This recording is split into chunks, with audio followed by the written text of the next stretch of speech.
our democratic commitment. We will, in short, fight the specter of aggression and authoritarianism with the most potent weapons in our arsenal, namely our commitment to our expanding freedoms within our own borders.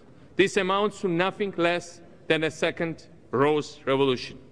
If our first revolution was about meeting a threat from within by reinventing a failed state, riddled by corruption, our second revolution must be even more focused, as now we face an even greater challenge, one that comes from the outside.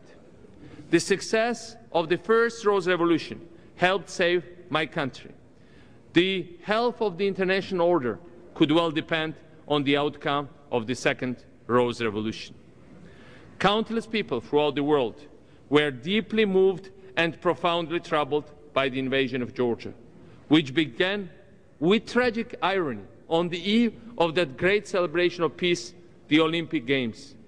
On the most basic level, you responded with passionate humanity to the plight of ordinary Georgians under siege. To the sight of 80-year-old men and women driven from their own villages, to hundreds of thousands of innocent souls taking shelter from bombings, to a small country of less than 5 million people being trampled by a neighbor 300 times its size. You responded immediately by sending generous aid, by coming to Georgia and by showing your solidarity. Leaders from around the world, meanwhile, have been working tirelessly to negotiate and enforce the ceasefire. I'm especially grateful to President Sarkozy of France for his dedication to ensuring that the ceasefire is fully implemented in letter and in spirit. This means, as all parties have agreed, a full withdrawal of all military forces from my country to the pre-conflict positions. Your actions proved that the most potent response to this brutal invasion is to rebuild Georgia's democracy and economy, making them even stronger than before. And I want to make a special commitment to all of you who, during these especially difficult economic times, are helping fund Georgia's reconstruction.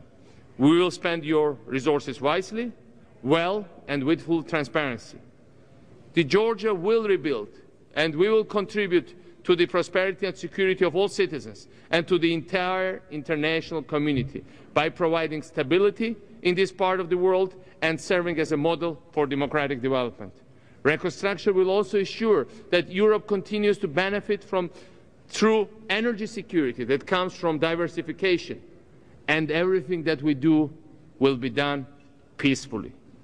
But today, we must ask a series of questions, the answers to which have grave consequences. We have all wondered in recent weeks, was this invasion an aberration, a misguided attempt to resort to 19th century logic of brute force, or it's a sign of an ominous new trend, one that could continue and deepen and undermine the international order in the 21st century, eroding state sovereignty and the power of our common and hard-fought principles? I believe that this question and others have not yet been answered. Others still need to be asked. Will we encourage violent and hateful separatists around the world, standing aside when state sovereignty is subverted? Or we will draw a clear line and defend the principles that uphold the international order and declare enough? In the 21st century, we have better ways to protect the rights of ethnic minorities than the T-72 tanks and Sukhoi fighter jets.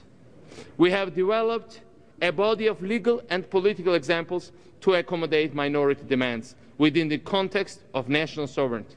After all, this is one of the great achievements of the United Nations and the European Union and other multilateral regional organizations.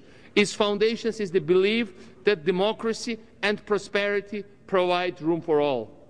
Are we ready to throw this all away?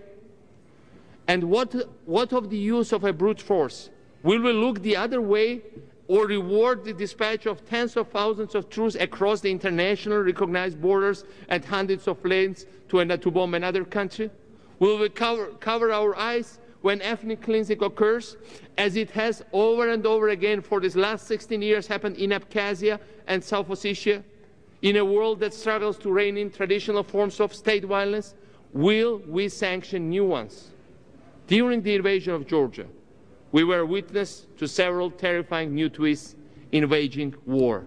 We saw proxy forces and militias cynically unleashed to ethnically cleanse the population of my country, operating without any restraint and outside any order. We demand thorough UN investigation of crimes committed against humanity, crimes, war crimes and crimes against human rights. We experienced the first full-scale campaign of cyber warfare, a campaign that aimed to cripple my country's economy and our ability to communicate with the outside world.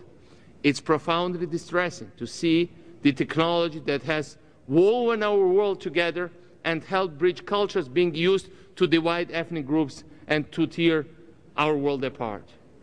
And today, when most of the world understands the essential threat posed by climate change and the ecological destruction, we witnessed in Georgia a sickening campaign of ecocide as part of the invasion, when combat helicopter gunships dropped firebombs continuously on old-growth forests in Borjomi Forest. This has World Bank natural parks that formed our national center of tourism, recreation, culture, and water resources.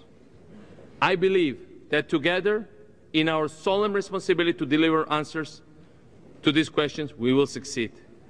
Let us resolve that we will carry to the world the right conclusions. The invasion of our country provided an impressive demonstration of the power of global public opinion that can only arise when societies are open and free. Ultimately, what stopped the tanks and troops from taking our capital was the international disapproval voiced by so many of you, by the free media, by courageous human rights groups, and by leading voices of the world conscious, from Nathan Sharansky to Václav Havel. Rhetoric, however, is no longer enough. Today, we must act. If words were sufficient, then something might have come from the many calls to peace and the countless warning I myself have issued from this podium over the years. No one has fought that my country and me to heal the ethnic rifts in Georgia and to bring about a peaceful resolution of the conflicts. Indeed, no one from this very place, we will continue to fight peacefully, but for this very place, I warned so many times that this thing was in the making. I warned so many times that there was threat. 4 years ago, we were talking about possibility of, about the dangers that were faced by illegal Russian buildup in our country, towards our territory, about distribution of passports. We spoke about illegal bases built in our territory.